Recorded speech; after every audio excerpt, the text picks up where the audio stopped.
Si vous avez suivi la vidéo précédente qui décrit les formations que vous pourriez suivre en management, vous avez déjà une petite idée des formations qui vous sont accessibles.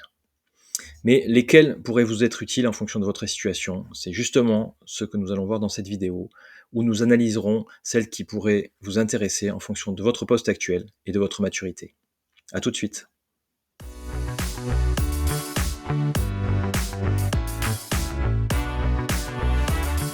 Bienvenue sur Soyez chef pas manager, la chaîne, le livre et le site qui vous donne toutes les méthodes et les principes pour diriger vos collaborateurs avec simplicité, de façon concrète et surtout de façon très sereine. Nous allons aborder dans cette vidéo un thème du management, c'est-à-dire la formation en fonction de votre maturité professionnelle. Il existe environ, je dirais, une centaine de thèmes que je considère importants pour diriger des personnes de façon le plus efficace possible. Tous ces thèmes, vous les retrouvez de façon gratuite dans ce que j'ai appelé la checklist du chef, que vous pouvez télécharger gratuitement sur mon site soyezchef-pas-manager.com. Un lien est disponible dans la description de la vidéo pour vous y rendre. Dans cette vidéo, nous allons analyser les formations qui pourraient vous être utiles en fonction de votre situation professionnelle.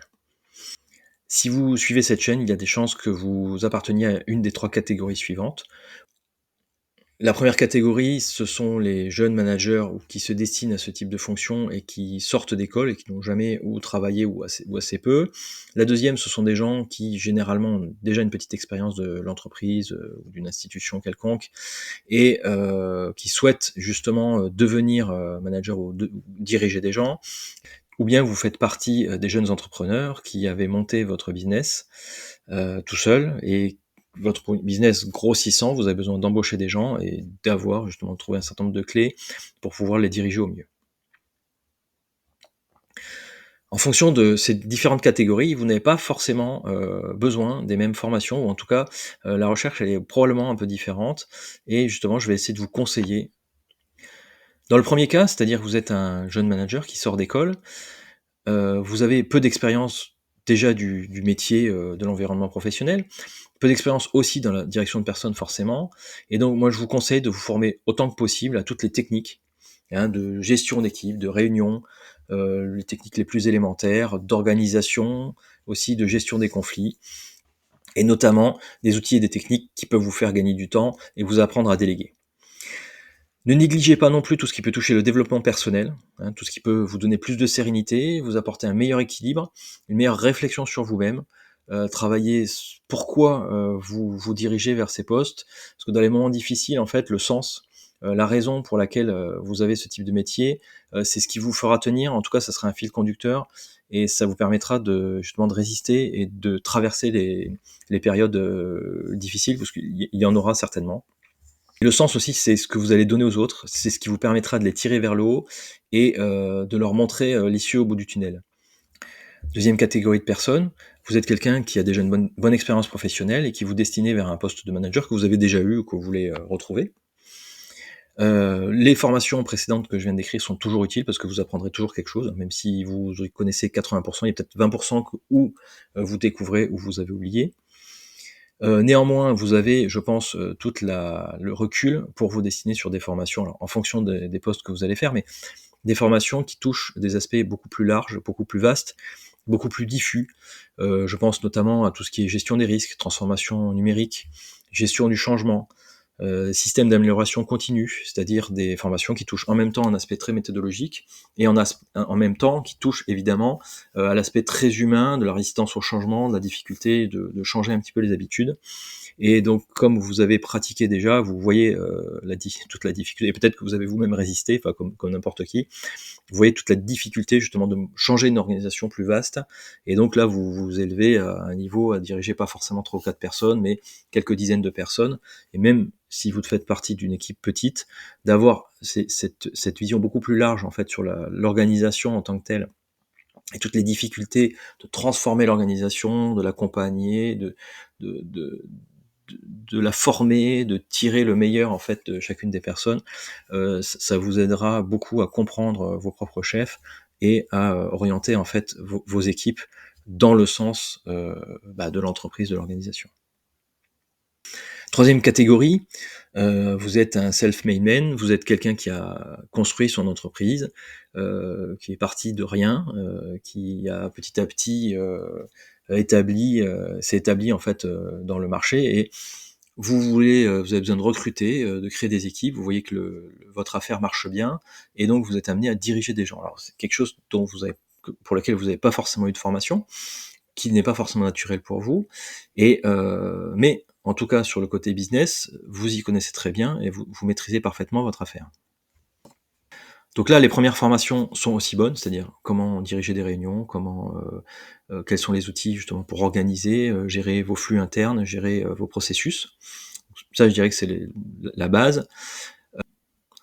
Et évidemment, je vous recommande mon livre justement qui part de zéro et qui explique vraiment, ce qu'est un manager, quelles sont les attitudes à avoir, ce que demandent les gens, et cetera. Mais surtout dans votre cas, vous cherchez des outils extrêmement pratiques pour, véritablement être le plus efficace. Je vous recommande, moi, une formation sur le lean management. D'autant que vous serez très certainement dans un processus de production, même si vous êtes dans des phases projet, vous avez besoin justement d'optimiser, de créer une espèce de routine pour vous dégager d'un certain nombre de tâches opérationnelles, parce que si votre business augmente, vous allez devoir monter petit à petit dans la direction et déléguer une certaine partie de vos tâches. Moi, je vous recommande fortement une formation au lean management. Voyez, comparez-les, prenez celle qui vous donne le plus d'outils. Vous aurez une boîte à outils très très vaste pour optimiser l'ensemble des activités que vous faites. Que vous fassiez du projet ou de la production, vous serez orienté vers du management visuel, vers beaucoup d'outils d'amélioration. Vous repenserez votre entreprise. Et en plus, le fait d'être dégagé pendant une semaine, de vous concentrer justement sur une formation et de rentrer un petit peu dans cette philosophie, ça vous permettra d'avoir un break et de prendre un petit peu de recul sur vos activités et peut-être sortir un petit peu du côté pure production pour vous dégager. Parce qu'en fait, votre enjeu, ça va être comment je fais pour ce que je fais actuellement, le distribuer, faire en sorte que ce soit les autres qui le fassent et moi, prendre un niveau au-dessus pour diriger l'ensemble et ne plus être directement dans le business courant. Je pense qu'on a fait le tour sur les grands principes et les concepts en fonction de votre origine professionnelle, de votre maturité en fait en tant que manager, en tant que chef. Dans tous les cas, moi ce que je vous recommande, c'est vraiment garder du temps, peut-être une fois par semaine ou assez régulièrement, pour vous former, pour vous améliorer en permanence. On n'est jamais au top, on n'est jamais parfait, et même le monde évolue, donc on a toujours besoin de s'y adapter. Donc gardez cet esprit justement d'amélioration continue, comme disait Steve Jobs, rester stay hungry, alors ça se traduit garder la faim, hein, garder l'envie, garder les yeux ouverts et garder cet appétit pour votre affaire et dans le cas du management pour améliorer justement vos processus. On l'améliore jamais assez, il y a toujours des choses à faire. C'est un travail continu, donc restez ouvert, restez vraiment informé. En sachant que, quelles que soient les formations que vous avez, quel que soit le nombre de méthodes que vous avez à votre disposition, le plus dur, ça restera quand même la résistance au changement et le côté très humain de changer les habitudes et d'amener vos équipes, vos personnes à aller d'une direction à une autre. J'espère que cette vidéo vous aura été utile. N'hésitez pas à le dire en commentaire. N'hésitez pas à liker, n'hésitez pas à vous abonner. Je vous rappelle que vous pouvez télécharger gratuitement ce que j'ai appelé la checklist du chef sur mon site soyezchef.manager.com. Vous y trouverez une centaine de questions qui vous stimuleront peut-être, ou qui évoqueront un certain nombre de sujets sur lesquels je pense qu'il faut se pencher ou connaître un minimum pour bien diriger des équipes et des collaborateurs. Merci de votre attention et à très bientôt.